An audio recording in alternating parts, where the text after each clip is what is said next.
Hey, what's up, everybody? Welcome to this special collaborative episode featuring How Do You Divine with Food Worth Forking. I'm very excited to be here today, and I hope you enjoy this episode. This is really great, and I'm here with How Do You Divine's host, Sanika. Yes, founder and host, that's me. Hey, people. Hey.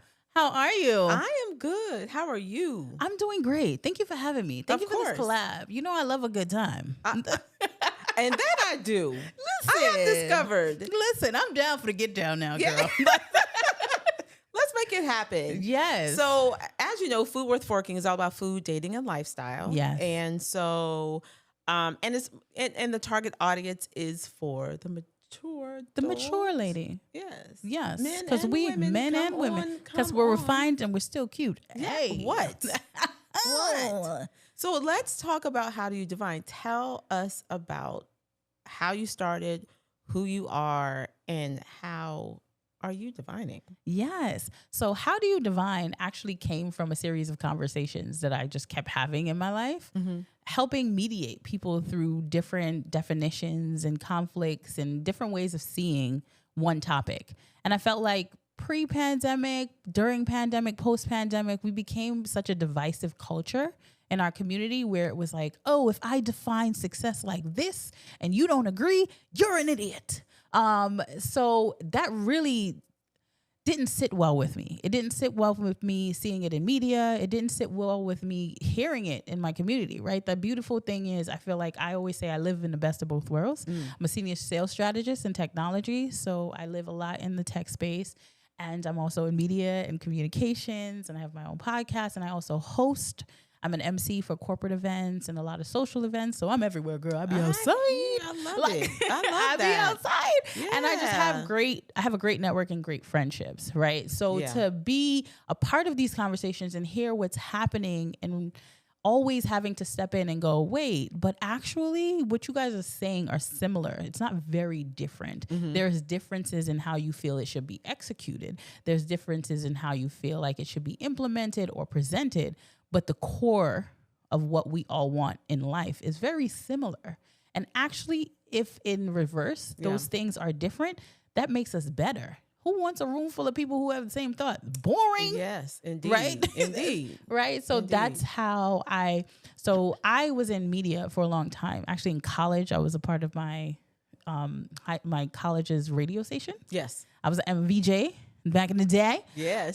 Interned here in New York at Hot 97, straight out of school. Yes, girl, I've been on the mic now. I love a good. I keep telling you, I love a 1-2. Hit your girl up. I love it. But as I finished school and had my first daughter, corporate was calling my name because I'm a happy little nerd now. Okay. I read about 3 books a month, and I love tech. I love data migration and seeing how that. So it was trying to find the balance between who I am then and the things that I love to do in terms of creativity. And regardless of how much I was exploring tech and growing and learning and, being successful in that realm, being on the mic kept calling me. I kept finding myself leading different meetings and larger meetings. I always said I was always me to many. I kept finding myself in me to many, and I felt like God kept calling me back to the thing that he asked me to do as a child, which was like bring people together using your perspective. So I said, you know what, I'm going to start this podcast, and I wanted to be very clear about the mission of the podcast. So that's why I entitled it, How Do You Divine? Right? Some people hear the title and they're like, oh, it's all about spirituality and God. I'm like, actually, it's about how you live in those two intersections. Right? Because a lot of times we think of like the worldly way versus God's way versus religion. It's just about how do you live? Yeah. And how do the definitions of how you explore life and interact with people, how is that either building towards community or taking away from it? Because we like to overcomplicate things in life and just be like, oh, it's because of this. We are built in simplification. Yeah. And I'm a good bullshit reader. I'm always like, actually, if your desire is to build community and be a part of love and light and amplify in a beautiful way, it's very simple, right? Be a kind person. it's not as hard as people think it is. Yeah. You know, don't take no bullshit, but be nice. Yes. You know what I mean? Treat people how you want to be treated in those things. So that's why I named it How Do You Divine? Because it's a question. Because I always like to meet people where they are. Where are you now, and how can we build together? I love it. I love it. That's great. Thank you. How long has it been? 4 years, 4 or 5 years. Oh, wow. 4 or 5 years of Nice. the podcast. We are in season 3 now. I feel like season 3 is our best year. I'm a music lover. Me so I feel too. like season 3 is our first full album. Yeah. I feel like season 1 and 2, we had some singles. You know, we did our thing. You know, we had us some singles. But season 3, I feel like is our full body of work. Just showing the world the range that this platform has. Like, I speak to executives, I speak to CEOs, founders of multi-millionaire companies. Yes. And also speak to just great career changers and challengers just killing it in the game. We all deserve a seat at the table, and we all have something unique to bring to how we live as one. Yeah. And there's space at the table. Yes. I like people think that there isn't, like we're fighting for the same plate, but we're not. It's we really aren't. very There's odd. there's so much room Yes. for all of us.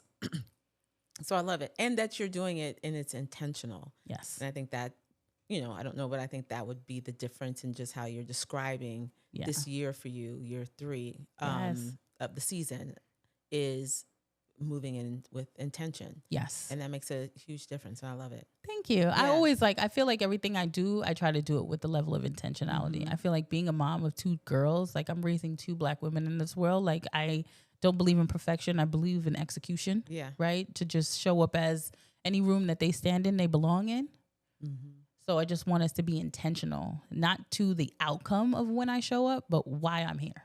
And that's great because a lot of people I don't think, and just in my experience, I think it's extremely important to teach our young Black girls, young Black women that, like, you belong in this space. Because growing up, I didn't see that. I didn't get that. So I think that's pretty... It's amazing. I heard Will Packer say it the other day. I read his book. Highly recommend. Yeah, I loved it. Loved it. I read it, and the audio version had me cracking up. I loved it so much. But something that he said that really resonated with me, that every room you enter is actually a little bit better because you're there. And I think everyone should enter a room in that way. And we need to stop seeing it as arrogance, but take the skills and the value that you have accumulated over your lifetime and move forward with that, versus this imposter syndrome and these cloaks that we tend to put on because we care too much about what other people are going to think. Trust me. And I tell my daughters this all the time. There is nothing you can do about that. Yeah. That is a 0-0 investment. Yeah. And people aren't thinking about you as much as we think they're thinking about us. Girl, preach. They really aren't. And I don't know what that is or where. I kind of know where it came from, but it's so, I think, ingrained in us, and especially Black women, that, okay, let me not do this, or let me come and let me make sure that I am put together from head to toe. I got to show up. And that is beautiful because we show up well. Listen, we be fly here. However, no one's going to be upset if you don't. If you just don't. Yeah. And I think part of that is just knowing you, right? Someone said to me the other day, "You're such a fashionista." I was like, really? I think I'm just cool. I was like, you could imagine how I go to bed. I really do this for Sanika.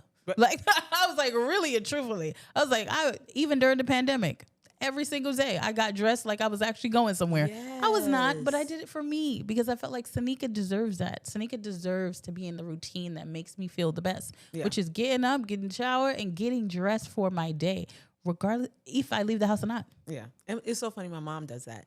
She's retired. Yes. But every day. And you know, of course, there's always a pajama day, right? Listen. But only pajama day is Sunday if I'm not going to church. Right. I'm so serious. It's only, and I'm like a cute pajama girl. Give me a Victoria's Secret set. Give me a Savage Fenty set. Like, I don't believe in, like, so in the Caribbean, when house clothes is considered like old clothes, like, so it'd be like t-shirts with bleaching stains and stuff like that. Oh my God. As a kid, I even hated it. I was just like, why I gotta walk around looking like a ragamuffin? I always like to feel neat. And part of me feeling neat is looking neat. And not just me being me. Like I used to be a huge germaphobe as a child just because I'm like, ew, that's dirty. Where's the Clorox wipe? You want me to touch that? Absolutely not. Like I don't do those things. Exactly. I don't do those. So I just think it's leading more and more into who you are. If you're not a fashion person, you just want to wear a black shirt every day, wear a black shirt. Girl, don't nobody care. And if they thinking about you more than you thinking about them, guess what? They're losing. Yeah, there's a problem. I did a series on just series with men, a series with women, and we all came together to talk about what's happening in this dating world. What are we doing? Where are we meeting? How are we meeting? It's different. It's a lot different now. You know, after 40, after 45. Yes. People are really, I mean, listen, we're set. Setting your ways. You're setting your ways. You have acquired things or not. Yes. And trying to navigate that. Yes. And and especially I think after COVID or during COVID and after COVID, people are like stuck in their spaces. Yes. Like no one, no one wants to move. Out. Yeah. Where are you going? So where are we going to meet and to have conversations? Yeah. And what do these lists look like? Oh, the list. Yeah, because it changes. Like what you had on your list at 20, 25, 30, 35 is not it's on the your same. List. So the dating streets are challenging, but I'm still hopeful. Yes. I think hopeful. Everyone should be hopeful, right? Yeah. I always say no one is in pursuit of many. Everyone's in pursuit of one. So that's why when people tell me about their list and their set ways, I'm always like, all right, without compromise, you'll never find love and happiness. And people don't, and we don't, and we actually, first of all, you first need to be honest with yourself and know exactly what you want. And that shifts, but know what you're willing to compromise on, what your deal breakers are. Why spend time going on, even at this point in life, why spend time going out with a person more than once? And you already know this is not gonna work. But I also feel like as someone who's not dating, I've been married for over a decade now. Thank you. And I just feel like also there's so much enjoyment in the experience. Not every connection has a destination. You know what I mean? It's a journey. Enjoy the journey. So I have a lot of single friends that I tell them, like, just enjoy the ride. Not every interaction is a business negotiation. And I think that's kind of the difficulties as successful Black women. We come in with this analytical mindset where it's just like, who are you? And is this worth my time? Sometimes it's not worth your time, but enjoy the experience because everyone learned something. And I think that's it. That's key. If you know, like, there's lessons in it. Yeah. And sometimes there isn't. It's just like, that was just really bad. But or then that there's was a just story. Really good. But then there's a story to tell, right? Because that's what I tell them. I'm like, listen, you come to me with these crazy dating stories. I have a cocktail in my head and I am cackling. Okay, so I always go, thank you to that man wherever you are, because we laughed quite a bit inside and outside the group chat. You know what I mean? So that still provides some level of joy to your life. Not every interaction will be, you know what I mean, have an actual destination. Sometimes it's just a good kiki for us to refer to every now and again. Yeah.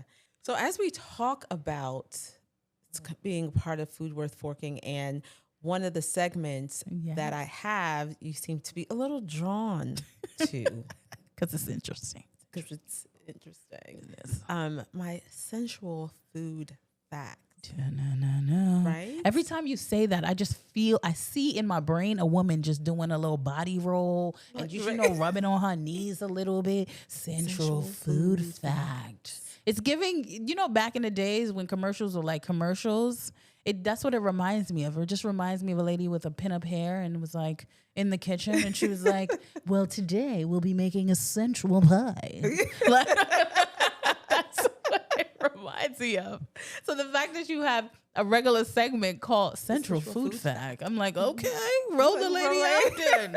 Put on the but now I'm gonna have to get a lady. Exactly. And put she's on a gonna little have apron to roll. then, And she's gonna have to come on out. Listen, give her a little body roll, make it an avatar. Just like She's now going to have to present differently. Listen, okay. So tell me about Central Food Facts. So Central Food Facts, just one of the things, since Food Worth Forking is also incorporates dating.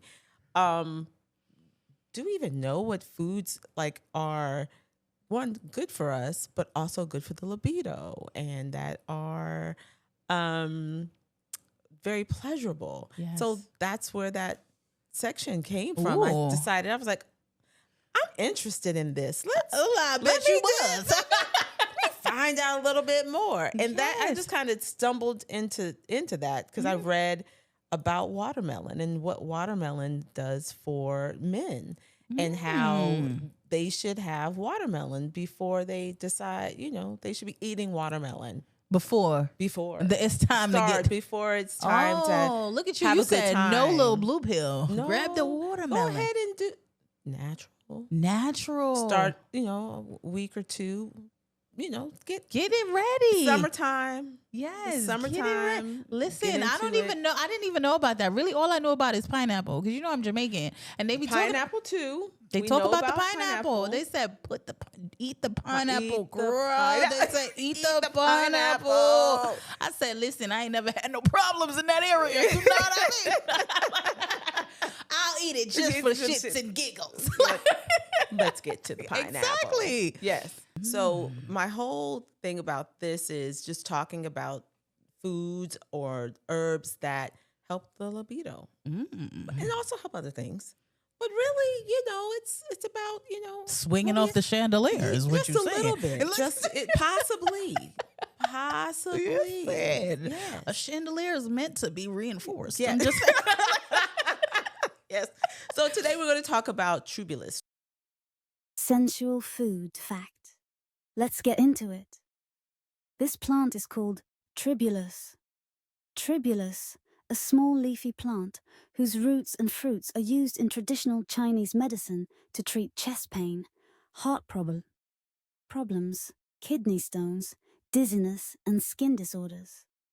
Tribulus is also being used as a dietary supplement to improve sexual function and boost testosterone levels. In a recent study, 30 men were administered this root daily for 3 weeks.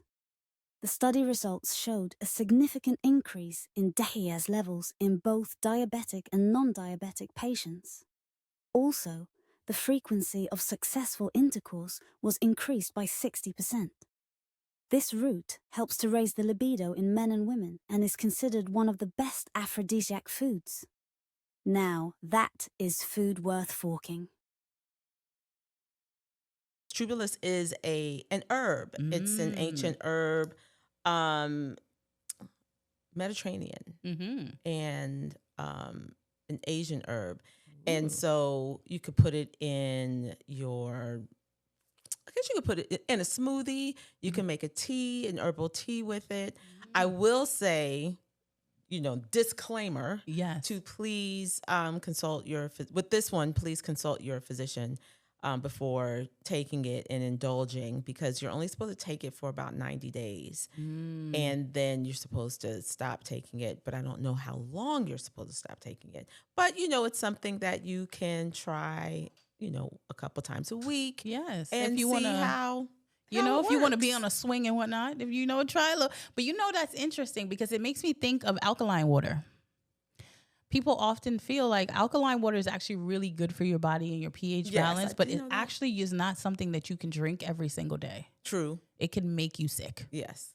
So it is something that you need to track yourself and saying like, I will have alkaline water every other Monday or something like that, or Monday, Tuesday, Wednesday. I'm no body doctor. Talk to your doctor. Yeah. Talk to your pediatrician. Yes.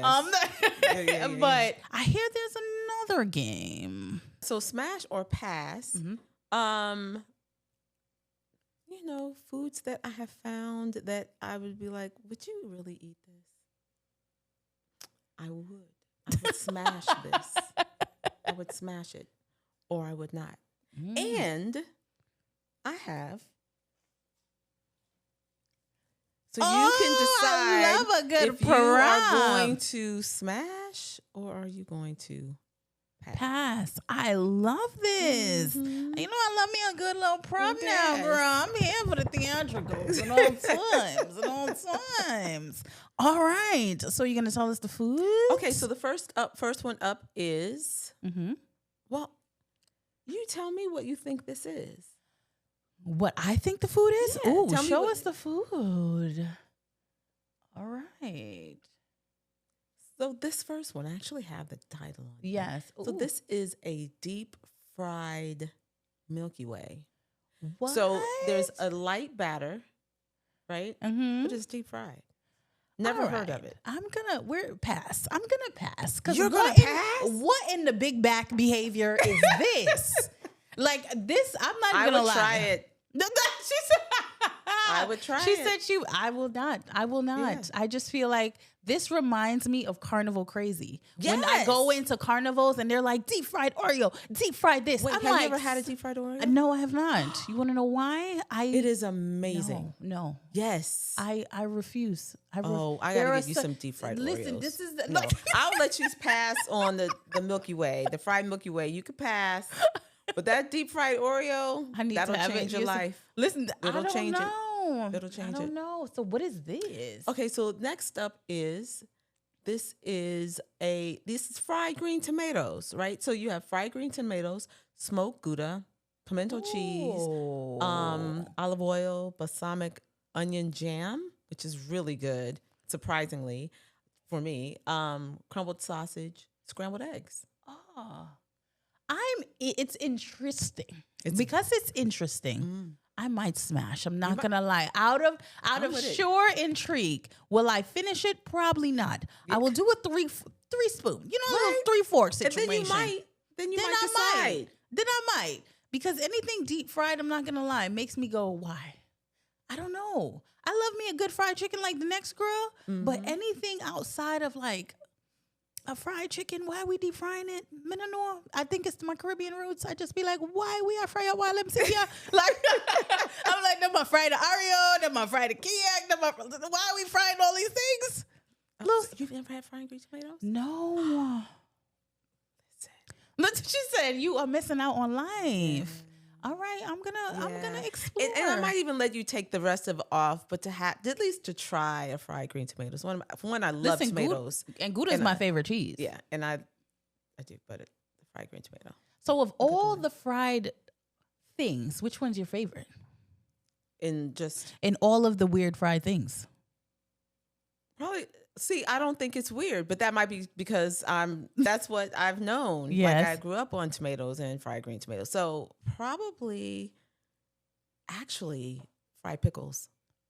Wow. Yeah. Didn't even know they fried a pickle, but good. Really? No, girl. I don't. Oh, yeah, so if I had to clearly choose need between- to get to more Southern cuisines. Yes. Yeah. If I had to choose between those, you said that are kind of interesting. Oh, I will eat fried pickles all day. Oh, Yeah. interesting. Listen, we gonna have to do Yeah, a well, little we could- restaurant yeah. tour. We gonna do a Yeah, little yeah. restaurant tour. Okay, Uh-huh, what's uh-huh. this next So one? this one is a little clip. So let's check it out. It's glizberry season, folks. And the nice thing about a glizberry is you could give a glizberry to someone you love. You could give a glizberry to someone you hate. And the reactions are going to be similar. And I can guarantee you one thing. They're going to be talking about it. They're going to be talking about the glizberry and the things that they're going to be saying. That's kind of up to them. And that's a graham cracker What's sprinkle on to the really just tie the inside? whole thing together. You know, I'm like the Willy Wonka Put a of hole in the the waste strawberry. treatment center. Looks a I'm like, little, you know. I know damn well that's not a goddamn hot dog. Did they put a hot dog in the strawberry? Did they? And okay, what race is it? What? I just said it was wrong, and I'm gonna pass on. I'm not pass. just only gonna pass on it. I'm Pass also on. calling the authorities because that on. hot dog was white, so it tells me it's not even cooked. What is happening? You know what? I totally forgot about that. I really They out totally forgot here about it. eating And it's raw like hot dogs. It's extra pass. I mean, it's like, let's not even. Like, Yeah. and why? Why did you even think that a hot dog and a strawberry should be together? And then the insult of mayonnaise. But then I immediately thought, Then you what? thought it. But then he also put graham cracker crumbs on top. Because why? because the strawberry, you know, the sweet, salty, maybe, I don't know. It's not the hot dog, the mayo. I don't know, but we passed. We've said definitely we passing passed. on that. Thank you. I love this. This was a great segment and a cute segment. It also tells me I need to open up my palate when it comes to food, clearly. Outside of the, glizberry, because ain't no way. And yeah. Ain't yeah, no way. I don't want you to do a glizberry. I'm not going to do a glizberry, so I wouldn't do it to you. So what central food fact are we into today? Well, today we talked about an herb called tribulus, right? So we did that. Yes. And so we want to explore the word sensual. Yes. Tell me how you've come to sensual food fact, because you said you explored it, you saw it. Tell me more about, what does sensual mean to you? Are you like, listen, don't show up at my door not ready to perform, or is it more the feeling? No, it's a feeling. It's how you. It's also can be how you carry yourself. It's not. It can also be mentally stimulating as well. What is Right. mental sensuality looks like? Yeah, like I love a person who is smart. Same. And smart doesn't, and that could be That has comprehension yeah, skills. Because like whatever you're talking about, I think like intelligence, you know it. yes, because intelligence can often seem intimidating. Yes. Right. So I always try to flatten what intelligence means. Intelligence is the ability to comprehend. If you can put one foot in front of the other and cross the street without getting hit, like you're on the ladder. Yes. Okay. And then Yes. some people are higher up on the ladder where they can sit here and talk to me about stocks and trades and things like that. Yes. Or look at this solution that I built. So intelligence has a range. It So does. everyone has smart. So when you said you attracted to smart, tell me, girl, what you talking about?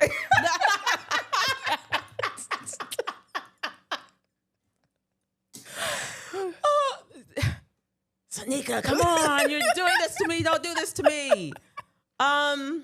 Let's really. I think it is. You might have to probe a little more, because I think for me it What really is. What does sensual intelligence look like for you? Is it the way they carry? Like you said something about the way they carry It is the themselves. way they carry themselves. How he will include you into the conversation, knowing that you may not know. You may not know, but I am really secure in who I am and including you into this conversation. Oh, but also there's a sense of confidence is what I'm hearing. Yeah. Ooh. Yeah. So tell me at the moment of when sensual confidence turns into arrogance, because being out here in these dating streets, I'm sure you've seen it.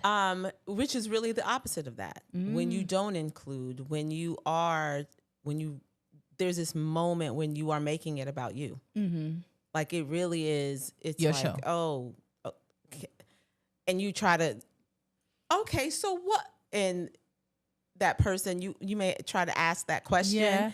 And then the person is like, oh, okay, anyway, so blah, blah, blah, blah, blah. And they continue to talk about themselves. That's when it changes. And then that's when it's not sexy anymore. Oh, That's when it just kind of, it fizzles. misaligned very connections. very Misaligned connections. Fish. Yes. Selfish behavior. Yeah, that's like, and self-centered. Yeah. Very But that's such a difficult, to me, as someone, again, who's not dating. I've been married for over a decade. Listen, how do you decipher between selfish behavior and self-promoting, right? Because they just met you, you just met them, and they want to, I don't know, it's not putting on, but they want to be able to present themselves in the best way possible, right? And they also want to show up confident and sensual.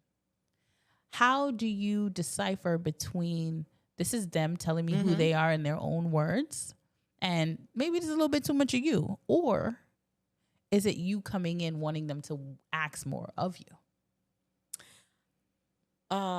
When that moment is too much. But what's too much? Is that a timeline? That's not fair. No, well, not. I would just think when you really are just focused in your world, in your space, and you haven't created any room for anyone else to be in it. But isn't that the difficulties of dating over 40, dating over 45?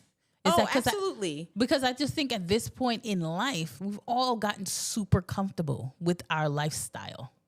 But I think there's a difference in being able to, in someone who might be a giver. Because you can be, yes, to your point, yeah, we all have been moving and going in our own lanes, in our own spaces. But there is something about wanting, you have created the space in your life that you want someone else to come in. Yeah. So I can sit here and talk about me, and I think I feel like it's a little more challenging for me because I'm not a person who's always, I'm not always trying to talk about myself. Yes. I will change. You will change the topic. I will change you it. Like, tennis racket, back to you. Shift. But that's kind of an uncomfortable space. Position, yeah. Because, and I haven't always experienced that space of, I guess I'll say being provided. Yeah. In that way. Mm-hmm. But I think there is a time where you're not, even like you were saying earlier, being in, COVID, and we're just in this space, but being aware, I think being self-aware enough and being willing to truly know, I want someone to share the space with. I want someone to share my life with. Yeah. How do I do that? And checking it and being open to it versus still it's my way or the highway. Yeah, but like I said before, I have both male and female friends that divorced. Like they're on so many different, I feel like, lanes in the dating world that I always have to remind them that you're part of the problem. Like I outside am reminding them that they're part of the problem, not because they're bad people, because they're good people, because they're my friends, right? But because as the older we get, unconsciously or even subconsciously, we come with these level of expectations that I think are not fair to whomever is sitting at the other side of the dinner table. And it reminds me of like a biblical verse sometimes when it's like, you have to be like a child. Walk in the room with everything, all your bags at the door, all your expectations at the door. Because like you said, you're not comfortable sitting there having dinner, having a whole conversation about yourself, while another guy could be like, listen, I'm going to go in day one, and you don't know his journey, right? So he feels like, I may have gotten divorced because I never opened up. I lost relationships because I didn't talk about my feelings or really let people in. So now that I'm ready to have someone in my life, what I'm going to do on date one, I'm flinging the doors open. Like, you know what I mean? Yeah. And I'm going to sit across from Laura and I'm going to tell her who I am, what I love, what I need, and just lay it all out because I know that this has impacted me negatively in the past. And that's a good thing. That's a good thing. That's fine, but it's different when the person does not let you in. There is... But they don't know how to. I think sometimes it's going back to grace. It's that grace piece. Giving people I don't know. I always like to give people grace. I give people grace for shit that I know that their ass don't deserve. But to me, I'd rather give you enough grace until it's evidently clear that you're being disrespectful, because I have a zero. I have a zero tolerance for disrespect. Because then I feel like I flip the switch and you be like, damn, I didn't even know she rolled like that. Yeah, she from Brooklyn. Like she can get real on that ass. But I'd rather extend grace because I've come to realize in my life that a lot of people are unaware of themselves. Like they genuinely don't see themselves. And there's moments in life where I don't see myself. I'm just like doing my thing and I'm, so I rather extend a good, healthy amount of grace. Like your first little 1-2, I'm gonna be like, all right, now I peeped that. I'm gonna put that to the side. Yeah. The second one, I might say something about it because I want you to see. Because sometimes, again, we need to be mirrors of one another. Yeah. Because just like how you said, like, I tried to get in the conversation. He didn't even let me in the conversation. He probably didn't even realize. In his mind, he's probably just like, again, because we don't know what other people are going through in their journey. So in his mind is like, I have to tell her everything about my career, my kids, my ex-wife, and my other relationships. So she knows everything is on the table and I'm not trying to hide anything. And I'm not one of those guys. While midway, you just trying to be like, kids, divorce. Wait, hold on. Let me pick that up. But he's not ready for that because he's like, I need to get this out and then I can lay my shoulders down and talk. Yeah. And that can happen, right? That can happen. But that's fine. But when that's consistent of not creating space. Yeah. There is the second, it's a continued, it's a pattern or it's something that you see for me, that it just, it kills it. Yeah. So going through your dating journey, what has it taught you? Oh my gosh. That I'm okay. And where I am, I'm in a good space. I'm ready. More relaxed. Yeah. Like it's not like, okay, let me think. And all these things are like, all right, this is where I am. And I have a lot to offer. Yeah. Who is he? And on this journey of doing it, working on, we talked about vulnerability and what that means and being comfortable in that space and getting more comfortable in that space. I don't think it's something that, just, at least for me, I'm getting better at it. Yeah. I'm getting better at it. And exploring, like just be. You show up. If it works, great. We don't have, and actually and really more for those first dates, they don't have to be a 5-star dinner, a trip. Cause I've been hearing these stories and I'm like, no, it doesn't have to be that. It could totally be coffee. It could totally be meeting for a drink. Why would I mean, again, it's me. I don't have an interest in sitting and having a full meal with someone. And I already know like 10 minutes in possibly, or shortly in, that this is not going to work.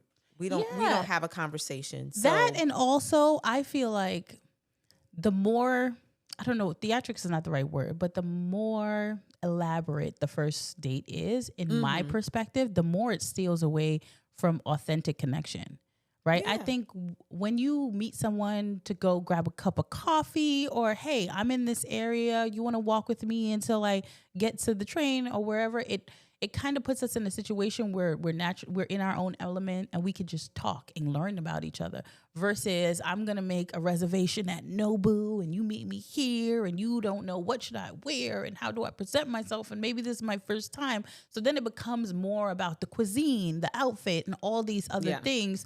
So by halfway into the dinner, you realize like this person is actually not comfortable. They all tight and whatnot. They looking around because they feel like this is the first time I'm here, or I've gone here. Like this is actually not a good place for a first date. So it becomes everything but the person you're sitting across from. Yeah. And show up with some interest, not complaining when you walk in the door. Or if, example, the data set for let's say the data set for a brunch, right? 2:00, and you call me and you at 1:30, I'm here, and it's hot. Well, okay. I'll see you at 2. But I'll be sure to be. But walk around. Like there's plenty of places. It's a great, that immediately makes me think I'm not going to show up. No. Well, maybe. But also that person is not comfortable. That's what it immediately makes me, I've always felt like I could feel people better than I can see them. And that hearing someone show up to a date 30 minutes early to call the person and tell them about the temperature and show some sense of discomfort, you're uncomfortable. With yourself. Or with the environment. You don't know. Yes, I would just go. I don't think I thought about that one. Exactly. In that when you in that way. I was like, I was like, so to me, and also we are people of community and tribe, right? We were never meant to be alone and by ourselves. That's why COVID really shook us up. Human beings weren't meant to be alone. You calling me 30 minutes before you supposed to be somewhere telling me about the weather. All I hear is comfort me through this until you get here. That's what I hear when somebody. That's what I hear. Perspective. Because I I feel people better than I can see them. Okay. So, and I would just be like, oh, what makes it hot? Do they have AC? And start asking them questions, because it just shows me that they're used to, some level of not dependency, because there's a thin line of like being codependent on someone for your own feelings, or just, is this a safe place for me to land? Can I say to you, it's hot and I'm early, and is this a safe place for me to land? So that's what I would go. Is there AC? Is it a lot of people? Is the windows open? So I would give them back, I would say a little tennis match. I give them back the ball to figure out what's making them uncomfortable. What makes you say it's hot? Why are you there early? And then through that exploration, they're going to be like, oh, well, yeah, I don't even know if the AC is here. Well, you know what? I'm here early. Let me actually walk around. That, like, sometimes it's not, I always say we all have gifts and great talents and strengths in different areas. Some people just don't know how to open up themselves. Like, so just bat it back to them in a way that show them like, hey, you're early. It's hot. It's okay. It's all right. Is the AC on? Is it too much people in there? And then you give them something to refocus their energy on. So it could be like, oh, the AC is on, but the place is really packed in here. And then my response is like, ooh, is it dates? Is it friends? What's going on? And then you give me something back. And I'm like, oh, I can't wait to see you. Give me a few minutes. I'm still wrapping up. I'm on my way there. But then in that same moment, I comforted you through whatever made you get there 30 minutes early and call me. You know what I mean? But then also provided a safe place for you to land, so that when I do see you at 2:00, you don't feel awkward because you're not angry, or you're not. That was, you know what? That was good. That Thank was you. really good, because I didn't take it that way. Not that I was rude, but I was like, okay, we'll walk around. I'll either go outside. I'll see you shortly. Because we tend to want to fix it for people rather than allowing them to fix it themselves. And that's what you wanted. You provided a solution. No one asked for a solution. They just asked for an ear. See, I didn't take it that way at all. That was good. See, girl, I try. I try every now and then. But I have to remember that. Yes, just I feel and like that's a pause. That's a beat. That's a beat. Take a beat and take pause. a beat. So tell me what excites you. What excites you about dating when you think about sensual life? And you're a foodie, clearly. I'm telling you, I'm getting a bunch of restaurant recommendations. You know, it's my birthday month, so we just outside every day. So tell me what excites you about dating. I think just new, and the fact that I'm open to possibilities. I think differently than before. Just to explore and to show up and to be like kind of what we talked about before. Relax, like it's not that rocket deep. science. It's not. It's like, okay, it didn't work. That's cool. Yeah. Where someone else is really uptight, and I'm like, why are you uptight? Like, why? Like, it's not that we could finish this drink. We're not over here curing cancer. We're not. We're not. But I'm looking forward to the excitement is what's on the other side. I'm excited to get to the other side. Yeah. So that is what excites me. I love that. And I'm excited. And I think you should be super proud of yourself for that. Because a lot of people do not maintain a level of excitement and joy in the dating experience. And this is, again, me being a courtside player, right? Because I'm not in the game. But as someone who is rooting for my friends and who have recently, found people, I'm always reminding them, bring the energy you want to receive. Yes. Bring the energy. Because if you booking all these app dates back to back, on date number 3, he is not even getting the best version of you. And that's not fair to anyone. It's not fair to you, nor is it fair to him. And it's also okay on these app dates to take a beat for a minute and to ask a few questions and to not rush into, okay, you've gone back and forth like twice. All right, let's meet tomorrow. No, ask a few questions. Ask a few questions and see if you really want to, is it worth, the time. It? It's still, why waste life moments? Listen, and pace yourself. Because I remember one time joking with one of my good girlfriends. I said, girl, you buying a house? You want a dating app like a Zillow. Like, what are you doing? You just on it. And she was like, no, when you really connect with someone. And I'm like, you also need to take a beat to maintain your own health and happiness. Mm-hmm. So, to be sensual within yourself. Because what does sensual within yourself mean? Are you asking me that question? I am asking you that Let's question. see. What makes you feel sensual? Probably peace, quiet, Nice. real intimate moments. So for myself, Yes. and so I look forward to that with Your partner. Yeah. Nice. Yeah, This is lovely. This has been such a great conversation. Really, it really has been. Girl, You asked me questions. You weren't supposed to ask me those questions. listen. You got the listen. I always say I give a doozy now. Don't. It was great. I know. I'm It always was like, listen. When they think don't put baby in the corner. That's me. Don't box me in no corner. Don't come over here telling me what not to ask. Because now I'm gonna figure out a way to ask it. I love it. I love it. Wow. Listen, this has been a great episode. I'm very excited, and I hope you will be able to do this again. Yes, we're gonna be able to do this again. We'll be able to do this again and give you also the full food worth forking experience. Yes, because we have half on how do you divine. Yes. And half on food for forking. Yeah.